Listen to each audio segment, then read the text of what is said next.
Hello students, good afternoon. How are you? Class 10th. आज हम chapter 1 chemical reaction and equations के बारे में पढ़ रहे हैं। आपकी आज से लाइव क्लासेस भी शुरू हो गई, लेकिन कुछ प्रॉब्लम्स थी बच्चों को, तो उसके लिए मैं फिर से आपके सामने हूँ। आपके यूट्यूब चैनल पर वीडियो अपलोड कर रही हूँ। इसमें पहला है जो चैप्टर आपका, जैसे कि नाम है इसका, केमिकल रिएक्शन एंड इक्वेशन।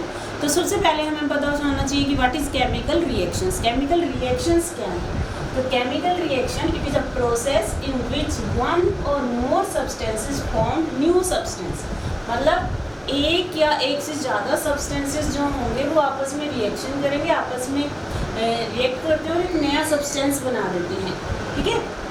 और दूसरा इसकी जो एक कंडीशन होती है, it can not be serve by physical methods. इसको हम अलग नहीं कर सकते हैं, रिवर्स नहीं कर सकते हैं इसको। It can not be reverse by physical methods. इसको रिवर्स नहीं किया जा सकता किसी फिजिकल मेथड से। Okay, this is a chemical change. ये केमिकल चेंज हो जाता है और उसके कारण जो प्रोडक्ट बन गया उसे आप वापस रिएक्टेंट में चेंज नहीं कर सकते। आप उससे दोबारा रिएक्टेंट को नहीं बना सकते हो। कुछ एग्जाम्पल्स यहाँ पे मैंने लिखे हुए हैं जो हमारे डेली लाइफ से जुड़े हुए हैं। Number 1, digestion of food. Food जब डाइजेस्ट होता है तो हम उससे दोबारा फूड नहीं बना सकते। आपको पता है ना, respiration, rusting of iron, formation of curd, these are some examples of daily life. Okay. और कुछ आपकी बुक के अंदर जैसे पहली एक्टिविटी 1.1 दे रखी है, वो भी आपके केमिकल चेंज का एग्जांपल है। This is burning of magnesium ribbon. Burning of magnesium ribbon. तो मैग्नीशियम रिबन को जब हम बर्न करते हैं, ओके, मैग्नीशियम रिबन को जब आप बर्न करोगे तो क्या होगा, मैग्नीशियम रिबन बर्न होता है ऑक्सीजन की प्रेजेंस में, तो हमारे पास जो प्रोडक्ट बनता है वो क्या बनता है, मैग्नीशियम ऑक्साइड। तो मैग्नीशियम ऑक्साइड से आप दोबारा से मैग्नीशियम और ऑक्सीजन को अलग अलग नहीं कर सकते हो। तो इस कारण से ये कौन सा चेंज होना चाहिए, chemical change. This is the chemical change. Chemical change दोबारा से देख लीजिए, वन सब्सटेंस और one then more substances. Okay, वो आपस में क्या कर रहे हैं, रिएक्ट कर रहे हैं and form a new substance. तो हमारे पास एक नया सब्सटेंस बनता है। This is a chemical reaction. Okay, ये केमिकल रिएक्शन है। और इस केमिकल रिएक्शन में हम क्या करते हैं, हम अपने जो प्रोडक्ट है, जो नया बना हुआ सब्सटेंस है, उससे हम दोबारा से ओरिजिनल सब्सटेंसेस को नहीं बना सकते। That is the chemical reaction. यही केमिकल रिएक्शन होती है। ओके, रस्टिंग ऑफ आयरन का एग्जांपल भी आपको पता है कि आयरन है और ऑक्सीजन के साथ रिएक्शन कर रहा है और आपका Fe2O3 बना रहा है। ओके, तो यहाँ Fe2O3 से आप फिर इन दोनों को अलग नहीं कर सकते। That is also chemical change, chemical reaction. तो अब आप लोगों को पता चल गया होगा कि केमिकल रिएक्शन होती क्या है। It is a process in which one or more substances form new substance. It can not be reverse by physical method. Okay, some examples are digestion of food, respiration, rusting of iron, formation of curd, burning of magnesium ribbon. Okay, these are the some examples of chemical reaction.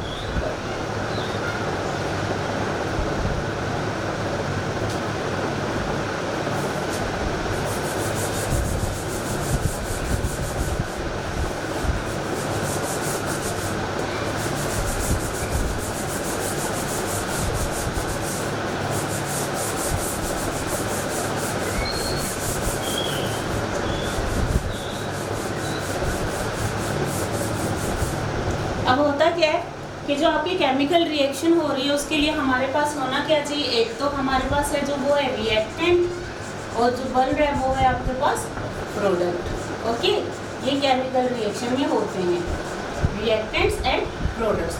तो reactants क्या है, reaction which take part in chemical reaction. जो reaction में participate कर रहे हैं वो आपके रिएक्टेंट्स होंगे। Okay, reactants are those substances which take part in chemical reaction. These are called reactants and which are formed are product. जो बन रहा है वो क्या होगा, वो प्रोडक्ट होगा। ओके, जैसे अभी हमने एक्टिविटी 1 ली थी, उसमें हमने कहा था मैग्नीशियम और ऑक्सीजन, इनसे हमारे पास मैग्नीशियम ऑक्साइड बना। तो आपके ये दोनों तो बचे हो गए reactants. These are reactants and this is product. Okay, reactant, product. तो कोई भी केमिकल रिएक्शन हो रही है उसमें ये दोनों चीज़ें होना जरूरी है। रिएक्टेंट भी बनेगा और होगा, और उससे बनने वाला जो सब्सटेंस बन रहा है दैट इज प्रोडक्ट, वो प्रोडक्ट होगा। ये आपकी केमिकल रिएक्शन हो गई है। इसके बाद chemical equation. What is chemical equation? अब हम पढ़ेंगे कि केमिकल इक्वेशन क्या होती है।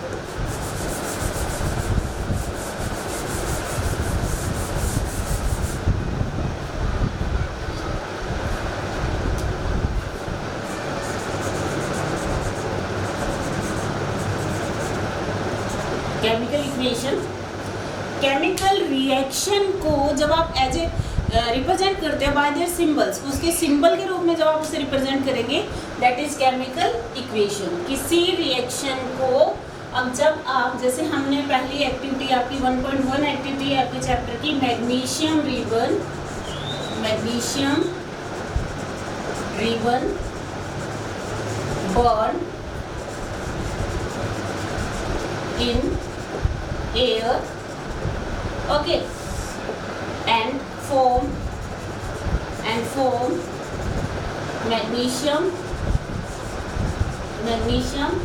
oxide, that is chemical reaction। ये केमिकल रिएक्शन हो गई है कि मैग्नीशियम रिबन को जब आप एयर में बर्न करते हो तो वो मैग्नीशियम ऑक्साइड में कन्वर्ट हो जाता है।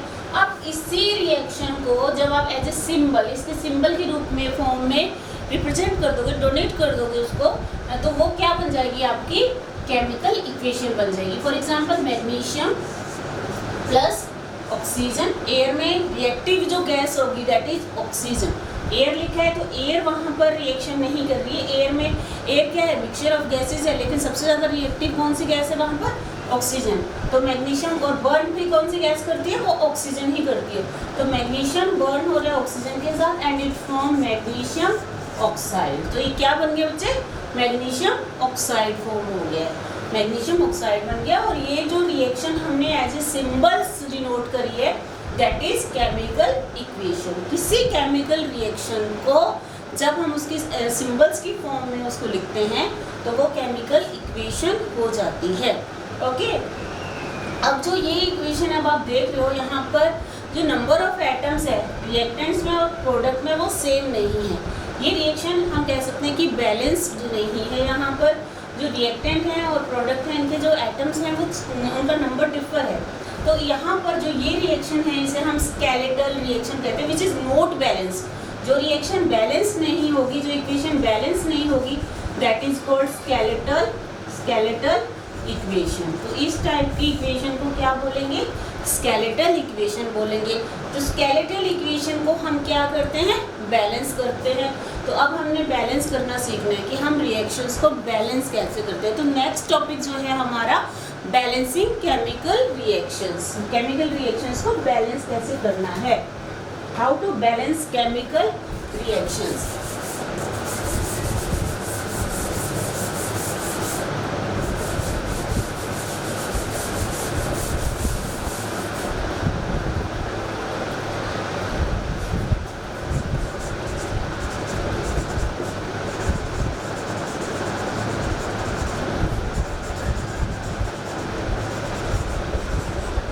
How to balance chemical equations. इसके लिए हम पहले एक एग्जांपल ले लेते हैं। Okay, iron Fe react with water H2O then convert into Fe3O4 plus H2। अब आप इस रिएक्शन को बैलेंस करेंगे। आप बैलेंस करेंगे तो आप देखेंगे कि जो दोनों तरफ रिएक्टेंट्स और प्रोडक्ट्स हैं वो आपके अलग अलग हैं। तो इसको बनाने के लिए इसका कोई मेथड नहीं है, पर्टिकुलर मेथड नहीं है। तो हम जो भी यहाँ पे मैं आपको बता दूँ that is hit and trial method. हम हिट एंड ट्रायल मेथड से करते हैं जो कि आसान है। इसके लिए आपको क्या करना है? टेबल फॉर्म करनी है। टेबल फॉर्म में यहाँ पे लिखना है एलिमेंट्स, जो आप एलिमेंट्स लेंगे वो, और दूसरा रिएक्टेंट्स, और यहाँ पे अगला प्रोडक्ट। तो यहाँ पर इस तरीके से एक टेबल फॉर्म हो गई है हमारे पास। सबसे पहले एलिमेंट लिखो, आयरन है, रिएक्टेंट हाइड्रोजन है। यहाँ पर इस रिएक्शन में इन्वॉल्व जितने एटम्स हैं एलिमेंट्स वो लिख लीजिए, ऑक्सीजन। ओके, अब आपको नंबर ऑफ एटम्स लिखने हैं रिएक्टेंट्स में। रिएक्टेंट में आयरन कितना है? 1 है। हाइड्रोजन कितना है? 2 है। ऑक्सीजन कितना है? 1 है। ओके, तो आपने ये लिख लिया। इसके बाद आप प्रोडक्ट्स की तरफ चलिए। प्रोडक्ट में आयरन कितना है? Fe कितना है? 3 है। ऑक्सीजन कितना है? 4 है। हाइड्रोजन कितना है? 2 है। अब यहाँ पर आप देखिए कि कौन कौन सा एटम जो एलिमेंट है वो बैलेंस नहीं है। सबसे पहले हम आयरन देख रहे हैं तो आयरन रिएक्टेंट्स में 1 है लेकिन प्रोडक्ट में 3 है, तो आप क्या करोगे, इसके साथ इसको 3 को मल्टीप्लाई कर सकते हैं रिएक्टेंट्स के साथ, तो हम यहाँ पे इसके आगे 3 लिख देंगे। ओके, तो ये दोनों 3 हो गए। अब आपको देखना है कि ऑक्सीजन यहाँ पे कितना है 4, लेकिन यहाँ पर कितना है 1, तो हम इसको इससे मल्टीप्लाई कर सकते हैं, तो यहाँ 4 हो गया। 4 ऑक्सीजन करेंगे तो हम यहाँ पे 4 लगाएंगे। जब आप यहाँ पे 4 लगा रहे हो तो आपका हाइड्रोजन देखिए कितना हो गया, 8 हो गया। 2 4 जा 8, इन दोनों का मल्टीप्लीकेशन होता है, तो 8 हो गया। 8 हुआ तो हम यहाँ पर क्या करेंगे, यहाँ तो ऑलरेडी मल्टीप्लाई हो ही चुका है 4 यहाँ पर हाइड्रोजन के साथ, तो हमें अब यहाँ पर भी 4 से मल्टीप्लाई करना पड़ेगा। तो ये देखिए यहाँ हमने 4 लगा दिया। अब आप चेक कर सकते हो कि आपके दोनों तरफ बैलेंस हो गया, एटम 3 3 8 8 4 4। ओके, रिएक्टेंट्स और प्रोडक्ट्स के जो नंबर ऑफ एटम्स हैं वो आपको दोनों तरफ बैलेंस करने होंगे, तब आपकी रिएक्शन जा करके बैलेंस हो जाती है। ओके, कुछ और एग्जाम्पल्स लेते हैं। दूसरा एग्जाम्पल ले लीजिए।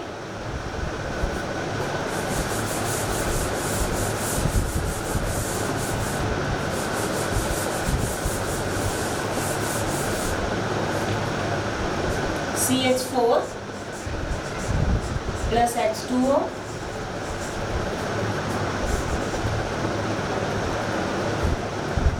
CH4 plus O2 के साथ हम इसको बर्न कर रहे हैं CO2 plus H2O। ओके, अब आपके पास ये रिएक्शन है।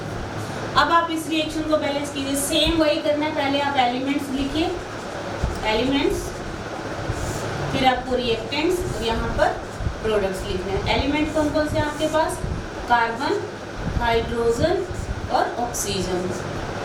यहाँ पर number of carbon 1, number of hydrogen 4, oxygen 2। Products में देखिए carbon 1, oxygen 2 and 3 and hydrogen 2। Okay, then balance this reaction। Balance करेंगे इसको, बैलेंस करेंगे तो हम देखेंगे कि कार्बन दोनों तरफ 1 1 है, 1 1 है दोनों तरफ। और यहाँ पर देखिए आप इसको क्या करेंगे, 4 मल्टीप्लाई बाय 2, तो आप यहाँ पे 2 को 2 से मल्टीप्लाई कीजिए, तो दोनों तरफ हाइड्रोजन बैलेंस हो गया है। अब देखिए ऑक्सीजन यहाँ पर कितने हो गए, 2 और 2 4 हो गए हैं ऑक्सीजन, तो आप यहाँ पे 2 लगा दीजिए। देखिए यहाँ पर ऑक्सीजन दोनों तरफ कितना हो गया है, अब आप चेक करिए ऑक्सीजन 2 and 2 4 ऑक्सीजन, और इस तरफ देखिए 2 2 जा 4, तो दोनों तरफ 4 हो गए हैं। अब आप एटम्स को चेक कर लीजिए, एटम देखिए 1 1 4 4 4 4 इक्वल हैं दोनों तरफ रिएक्टेंट और प्रोडक्ट्स के atom, that is balanced chemical reaction. इस तरीके से आप कुछ और एग्जांपल्स ले सकते हैं। For example H2 plus N2 gives NH3। अब इसको बैलेंस करना है आपको, बैलेंस करेंगे वही element, reactant and product, hydrogen nitrogen, hydrogen reactant में 2, नाइट्रोजन 2 1, हाइड्रोजन 3। अब आप क्या करोगे, दोनों तरफ बैलेंस करना है, तो मैं इसको 3 से मल्टीप्लाई कर दूँ और इसको 2 से मल्टीप्लाई कर दूँ। 3 से मल्टीप्लाई किया, 2 से मल्टीप्लाई किया, कितना हो गया देखिए 6 हो गया, और यहाँ 2 लगाते ही तो यहाँ पे ये कितने हो गए, 2 हो गए। तो देखिए दोनों तरफ आपकी रिएक्शन में एटम्स जो है वो इक्वल हो गए, that is balanced chemical equation. जो बैलेंस नहीं है that is called skeletal reaction, और स्केलेटल रिएक्शन को इक्वेशन को आप क्या करते हो, बैलेंस करते हो। इस तरीके से आपको आपके एनसीईआरटी में बहुत सारे एग्जांपल्स हैं बैलेंस करने के लिए, आप वो सभी करेंगे। Okay, have a nice day.